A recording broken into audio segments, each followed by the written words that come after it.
Hey guys, Adam Fennick here with Fennick Equipment. You're tuned into the Talking Shed. And yesterday I did a video showing you guys a 2200 running in this field. The farmer who's got a high-speed planter does some no-tilling, but wanted a tool to help assist the planter, help get that seed trench closed.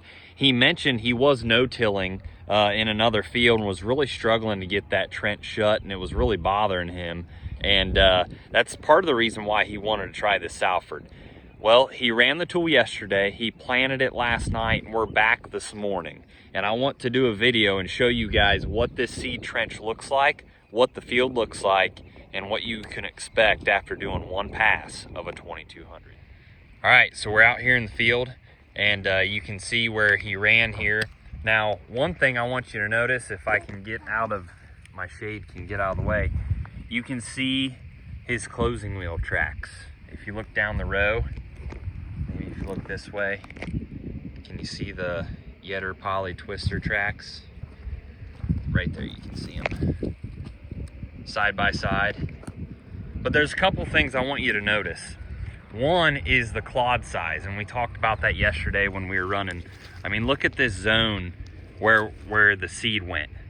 Beautiful. I mean, clod size is non-existent. Very small, very manageable.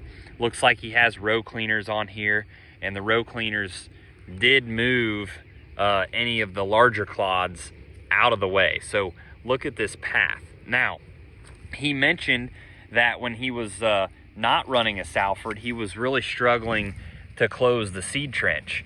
That is not true at all right here. Look at this seed trench. Very mellow. I can break all that down real easy with my knife. There's one right there. Beautiful. And look at all the dirt around it and how nice and mellow and fractured. Right there's another one. There's another one. When I touch that. Yep. And it's just amazing how just with the knife I can open up this trench and the sidewalls. Look at that sidewall and how weak it is. I can just dig and dig. Roots are not going to struggle whatsoever. So what we did with the Salford to his seed bed is we created this loose soil zone here to let those closing wheels close the trench. We talk about how crucial that is.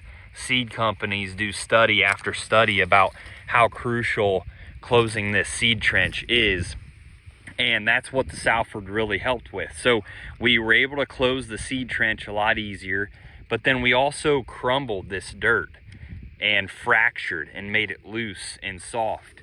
And we also got him to be able to plant this field. It was mud underneath that crust.